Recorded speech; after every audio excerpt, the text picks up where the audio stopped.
n'a pas participé à la soirée d'hier, mais c'est l'une des figures du culturisme tahitien. Nous avons l'honneur de recevoir Tauhiro Yip, qui, je vous le rappelle, a décroché sa carte d'athlète professionnel il y a un peu plus d'un mois en Nouvelle-Zélande. Et avec lui, on abordera la préparation physique, la nutrition et tous les sacrifices entrepris pour arriver à ce haut niveau de performance.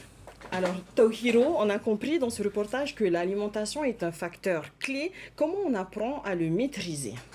Moi, j'ai commencé par les bouquins, tout ce qui est muscle fitness et tout.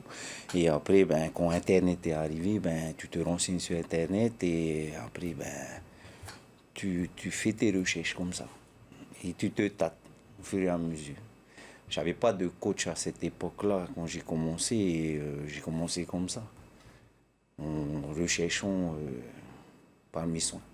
Et comment on fait justement pour prendre soin de son poids? Qu'est-ce qu'on utilise comme aliment? C'est quoi le régime à faire?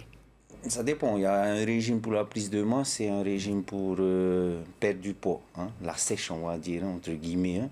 Pour une sèche, on va privilégier le fait de retirer d'abord toutes les sauces, tout ce qui est nourriture à base d'huile et tout. On va privilégier quand je dis retirer tout ce qui est huile, on va privilégier les bonnes huiles, on va dire. Les noix, comme les amandes, les noix de cajou et tout.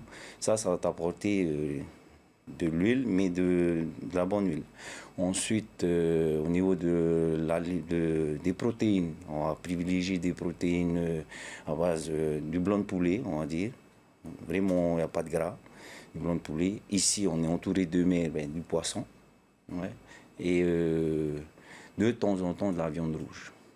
Alors, justement, Tauhiro, par rapport à cette alimentation, ici au Fénois, est-ce que c'est accessible ou est-ce que ça a quand même un budget de pouvoir avoir une alimentation saine?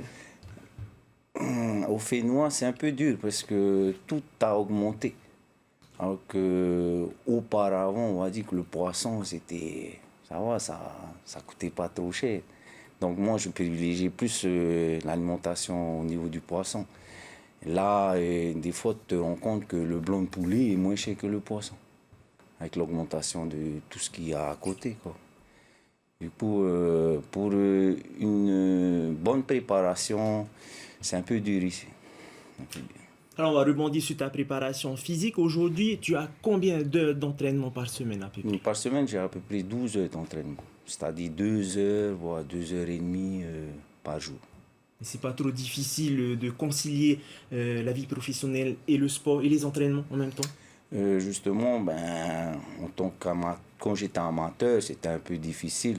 Du coup, là, le fait de passer professionnel, normalement, je devrais avoir des facilités pour aménager mes heures d'entraînement. Mais concilier l'entraînement et la vie professionnelle. Après, ici à Tahiti, on va dire qu'on aime faire du sport. Donc, on trouvera toujours du temps pour bouger. Mais alors, ça veut dire quoi, passer professionnel? Passer professionnel, c'est accéder déjà à des compétitions professionnelles, c'est-à-dire des compétitions dans lesquelles les 3 premiers sont rémunérés, avec un prize money, on va dire. Ensuite, avoir une meilleure visibilité au niveau des sponsors qui peuvent t'approcher et par la suite te rémunérer pour le partenariat que vous allez mettre en place. D'accord. Ouais. Et tout ça, ça passe par des sacrifices, bien entendu. Beaucoup de sacrifices. Ça soit financier, sacrifices au niveau de la famille aussi. Donc, c'est très important d'être équilibré dans tous les domaines, on va dire. Professionnel, au niveau de la vie privée aussi. Et aussi, on va dire, au niveau de la vie sportive. Hein. Donc, tout ça, c'est un équilibre qui va faire que tu réussis à atteindre ton objectif. Et comment ça se passe avec la famille? Est-ce qu'ils participent aussi aux restrictions du régime? Ce qu'on fait en ce moment, c'est un petit clin d'œil, c'est que quand je suis en diète, c'est moi je fais la popote, je fais la cuisine et tout. Et je fais souvent ce que j'ai envie de manger, par exemple aujourd'hui, et je le fais et je leur dis de manger. Et toi, tu résistes aux odeurs et tout? Moi, je jume les odeurs, on va dire. Je sens et c'est comme si j'allais manger aussi. D'accord. Après ta carte professionnelle, j'imagine que tu as déjà un plan de projet pour cette année. Le projet final pour un bodybuilder professionnel, c'est d'arriver à Monsieur Olympia professionnel. C'est le Graal de tous les compétiteurs professionnels. Donc mon objectif, c'est de faire 2 à 3 compétitions pour accéder à cette compétition-là. Et étant donné que j'ai gagné la 4 Pro en Nouvelle-Zélande, c'est de retourner en Nouvelle-Zélande et gagner cette compétition aussi. D'ailleurs, j'ai déjà lancé le défi, on va dire entre guillemets un petit défi au gagnant. J'ai dit l'année prochaine, je reviens.